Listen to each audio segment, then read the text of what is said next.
What's on, ladies and gentlemen? My name's Ross, I like games, and today we've finally got the reveal of the secret rares that are coming around in the first expansion in New Evolution. When New Evolution was first revealed, we were told we were going to be getting 10 super rares, 2 secret rares. Well, the good news is, ladies and gentlemen, we now have those secret rares, and happy to confirm that they are in fact Veemon and MetalGreymon. Although apparently it is in fact the MetalGreymon virus mode popularized by the PlayStation 1 game, of all things. Either way, ladies and gentlemen, this sounds like an awful lot of fun. So we might as well start off with Veemon then. And what is kind of interesting with Veemon, of course, we have seen a Veemon previously, but we've only seen Veemon as a promo. It's one of the ones coming in the July issue of V-Jump magazine, so it's kind of cool we're getting one here. And they've both, that is this new one and the other one, they both have inheritable and non-inheritable skills, and we don't see a huge amount of those. And they're both really reliant on tamers. So this new one, what have we got? 6 cost to play normally, 3 cost to evolve, 6,000 power. Now, you can actually see the border here is absolutely beautiful. Secret rares do need to be special.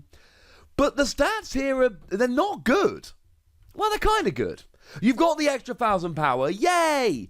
But you have to pay an extra memory to evolve it, not yay. Boo, in fact, one could say.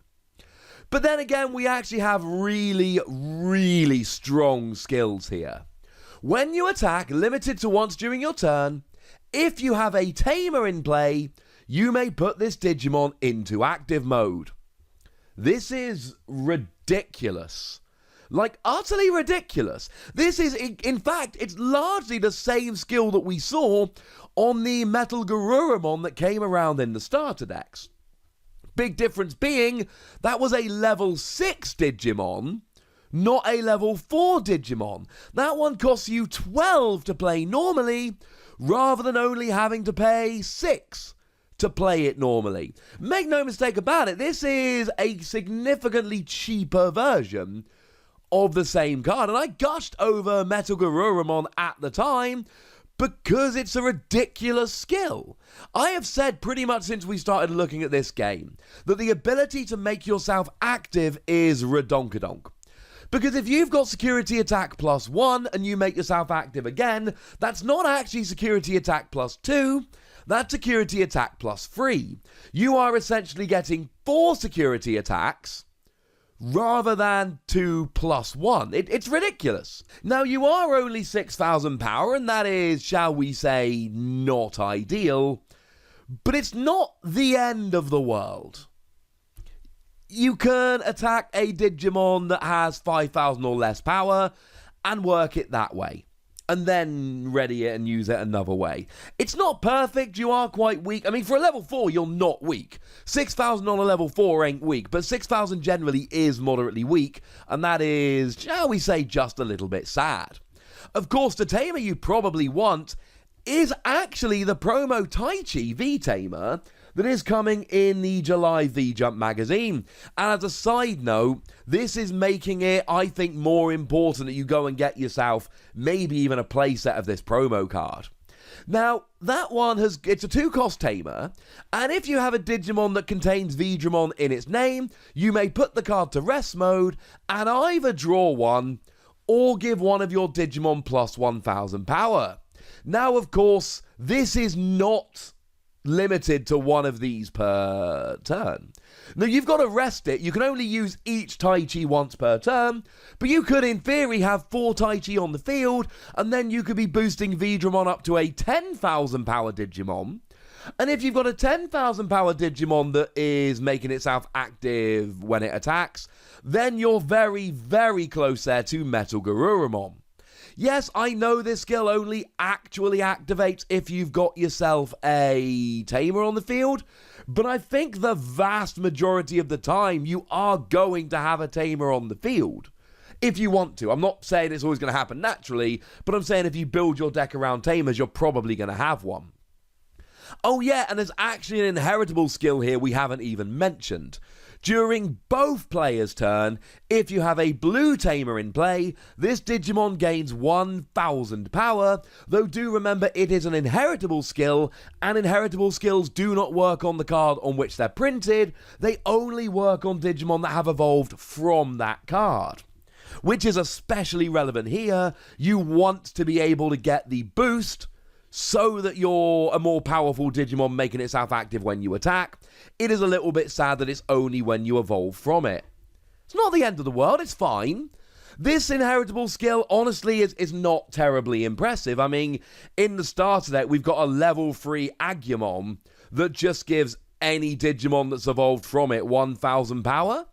You don't have to have a tamer in play. But there is something special about Veemon that we've not seen on any of these other Digimon with these kind of skills so far, and that is that you get the power boost on your turn and your opponent's turn. Generally speaking, these skills up till now have only activated on your turn. Which means when you're attacking, yay, you get a boost, but when you're resting and being attacked, you lose that boost and you're easier to take down. It is very cool that you get this boost on your opponent's turn as well as your own. Now, it does have to be a blue tamer in play, it cannot be any tamer, but I don't think that's a huge problem, and like I say, we've literally got a blue tamer that is made to be played with Veemon, but given that this secret rare is really good, and this tamer works beautifully with it, and this tamer is a promo, we do potentially run the risk of getting into that situation of, oh no, we've got a really playable promo, because we do now have what looks like a really playable promo. Now, if you want to know what other options we've got for blue tamers, we do have two. We have a Madashida, which came in New Evolution 4 cost. If you've got 2 or less memory at the start of your turn, it goes to 3. And if you play a blue Digimon during your turn, you may rest the card and remove an evolution source from the bottom of one of your opponent's Digimon. That fits into the general blue theory of let's get rid of evolution sources. Speaking of which, the 2-cost Yamato Ishida from the starter deck, at the beginning of your turn, if your opponent has a Digimon with no evolution source, you get +1 memory. And the +1 memory is good, but as we've talked about several times, you're not always going to be playing against a person who does have a Digimon with no evolution sources, and although we've got plenty of cards that will get rid of evolution sources, this skill only operates at the start of your turn. If you're removing evolution sources during your turn, you're a little bit too late. Unfortunately, I really like the promo tamer here, which could be a bit of an issue. So to round up, you've got lots of power, and 2 really, really good skills, one better than the others. This is a great card. Speaking of great cards, how about MetalGreymon? And the first thing that really should jump out when we have a little bit of a look at MetalGreymon here, 9,000 power. 9,000 power is ridiculous, ladies and gentlemen. 9,000 power, I mean, we've actually seen a level 6, which only has 8,000 power. We've seen a bunch of level 6s with 10,000 power. Having a level 5 with 9,000 power is kind of over the top awesome good. But in a good way, if you're playing MetalGreymon. Now, if we compare it to the other MetalGreymon, we've got the one coming in New Evolution, which is 2 costs cheaper to play normally. I should mention this MetalGreymon is 8 costs to play normally, which is very high. 3 costs to evolve, which is standard. So the one from New Evolution comes in with a 6 cost to play normally, 7,000 power. And the one from the starter deck is a 7 cost to play normally, 7,000 power. So the one from New Evolution is the cheaper of the 3. But then again, it is the worst of them. It's one of those ones that gives you free memory when you attack, and then you lose free at the end of your turn. I've done videos on them, I'll link them in the description. So it is expensive to play as an 8 cost, but it has 9,000 power. Oh yeah, and it's also got security attack +2. Cards don't just get security attack +2. I don't believe we've seen security attack +2 so far. Now, don't get me wrong, there are cards that can do it. The WarGreymon from the starter deck gets security attack +1 per each 2 evolution sources, so 4 evolution sources will give it security attack +2, but you've got to have the 2 evolution sources in order to pull it off. Well, 4 evolution sources to get security attack +2. This just has security attack +2. Now, bearing in mind, if your opponent lets you play this without having to evolve up, you can be taking out free security guards the turn after you play this. And it's not just the security attack +2, right? The security attack +2 in and of itself is great. But security attack +2 on a 9,000 power level 5 is ridiculous. I've already mentioned Agumon, which can give you an extra 1,000 power. The Red Tamer that comes around in the starter deck can give you an extra 1,000 power. And yeah, both of those are on your turn abilities, fine. But when you're attacking with the extra security attack, I mean, evolve it from an Agumon with one of these Tamers and you've got an 11,000 power Digimon with security attack +2. And this is going to be a real target for the Birdramon that comes along in this set that lets you give you self-security attack +1 when you play, because then you've actually got security attack +3, which is starting to get a little bit silly. I mean, we know that the red deck is supposed to be aggressive, right? That is kind of Red's thing. But some of these cards from New Evolution are really, really pushing the boat out. When it comes to aggressiveness, they are really kind of planting their flag in the ground and going, yeah, no, I know, but no, seriously, look how aggressive we are. And I know it's a blue card, but do consider playing this with Garurumon. When you play it, it makes one of your Digimon active, and when you've got security attack +2, and you can use the Digimon more than once during a turn, that is going to get pretty gosh darned awesome, pretty gosh darned quickly. Yeah, this is ridiculous. Oh yeah, and it's got an inheritable skill that gives a Digimon that evolves from it 3,000 extra power. So even if you're just going right through MetalGreymon here, and you're not even trying to attack with security attack +2, you still get an extra 3,000 power. And I've already told you about the Agumon, which lets you evolve up and you get an extra 1,000 power. Well, now you evolve from Agumon, you put a level 4 in, who really cares, and then you put this in as your level 5, and you've got plus 4,000 power. So your WarGreymon here, which is coming around with security attack +2, is actually a 16,000 power Digimon.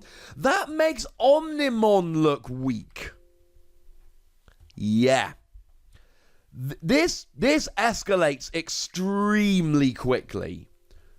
We know that red decks want to be aggressive, but this takes the aggressiveness of red decks to a whole new level. Having a static skill giving you security attack +2 is hyper aggressive. Having 9,000 power on a level 5 is hyper aggressive. Being able to give a Digimon that evolves from it an extra 3,000 power is hyper aggressive. And we are rolling all of that into one big ball of aggression here. If you don't want to play a flat-out, dig-your-heels-in aggro deck, maybe this isn't for you. But then again, if you want to play a different kind of deck, you're probably not going red anyway. If you're going red, this seems to be about the perfect red Digimon. The only real downside of this card is that it's an 8 cost to play normally, which is very expensive for a level 5. But then again, you really don't need to worry about the fact that it's an 8 cost as a level 5, because if you just evolve up normally, you're not paying any more to get this in play than you would be paying for any other level 5. But because you've got a static skill, not a when you play it skill, you're not being punished for playing this down as an evolution rather than playing it normally. And then you've got the awesome evolution skill. We expect secret rares to be good cards, because they're secret rare. And as a side note, we don't know what the pull rates for these kind of cards are. Judging by other card games, honestly, you shouldn't expect to guarantee one in a box. You should hope to get one in your box, but I don't think you can expect one if you buy a box that you're just going to draw into one. These probably are going to be very, very rare cards, so you have been warned. And they are very good cards, and you are going to need a playset of 4 of them. I mean, honestly, the only real downsides to the cards we're looking at here today are that they are probably going to be extremely expensive cards, and they are very good cards.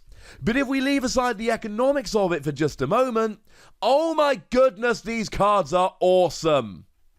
It's been a very exciting day for Digimon. Right, I've gushed over these cards enough. It's time for you to tell me what you think about these cards, so go nuts in the comment section, but please remember the rule. Be nice, would ya? And then make sure you like this video, subscribe to this channel, and follow me on Twitter at the Wossy, where we talk Digimon and any other card games that take our fancy.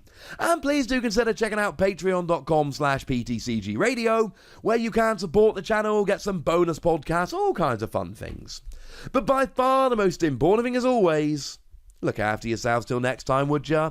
Thank you very much for watching. My name's Ross, and you've been watching Wossy Plays.